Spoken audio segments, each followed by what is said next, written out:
Assalamualaikum warahmatullahi wabarakatuh.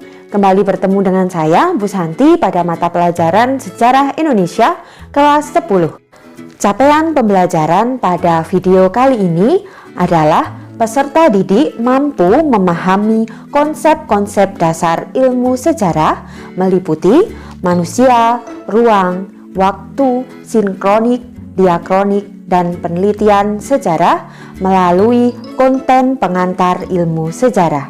Untuk mengawali pembelajaran pada kali ini, saya ingin bertanya, apakah kalian pernah atau sering minum kopi?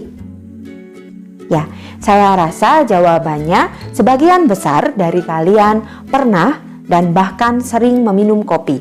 Apakah pernah terpikir dalam benak kalian bagaimana kemudian masyarakat Indonesia mengenal kopi? Dan kemudian, apakah hubungan antara peristiwa kultur stelsel yang terjadi di Indonesia pada tahun 1830 sampai tahun 1870 dengan adanya kopi di Indonesia sekarang ini?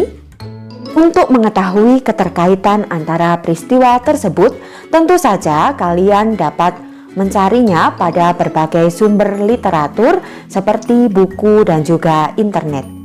Bagi para penikmat kopi tentunya akan sangat menarik jika kita paham akan kopi yang ternyata syarat dengan peristiwa sejarah.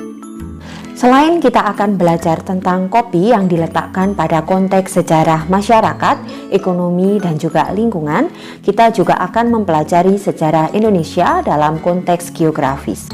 Secara geografis, Indonesia terletak di antara 3 lempeng, yaitu lempeng Eurasia, lempeng Pasifik, dan juga lempeng Hindia Australia, sehingga Indonesia disebut sebagai cincin api Pasifik. Letak Indonesia yang berada di cincin api Pasifik menyebabkan Indonesia kerap kali mengalami peristiwa alam, seperti gempa, tsunami, dan juga peristiwa lainnya.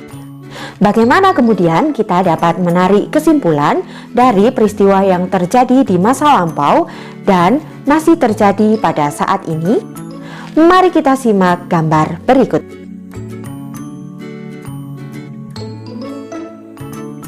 Dapatkah kalian membayangkan apa saja dampak yang dialami masyarakat dengan adanya letusan Gunung Krakatau pada tahun 1883? Misalnya, kalian dapat menjelaskan pengaruh dari letusan Gunung Krakatau pada tahun 1883 terhadap pemberontakan petani Banten yang terjadi pada tahun 1888 terhadap kolonial Belanda. Untuk mengetahui tentang peristiwa letusan Gunung Krakatau pada tahun 1883, kalian dapat mencarinya pada sumber-sumber literatur seperti buku dan juga internet. Selain itu, kalian juga dapat mencari sumber informasi tentang peristiwa sejarah yang terjadi di lingkungan kalian. Setelah Bu Santi menyebutkan 2 contoh tadi di atas, kira-kira ketika kalian melihat foto masa kecil kalian, apa yang dapat kalian ceritakan tentang foto tersebut? Nah, selain foto, ketika kalian melihat akte kelahiran kalian, apa saja yang dapat kalian ceritakan setelah melihat dokumen akte tersebut? Nah, untuk memperdalam pemahaman kalian tentang ilmu sejarah, kalian dapat mengerjakan aktivitas belajar yang disediakan Bu Santi pada latihan berikut.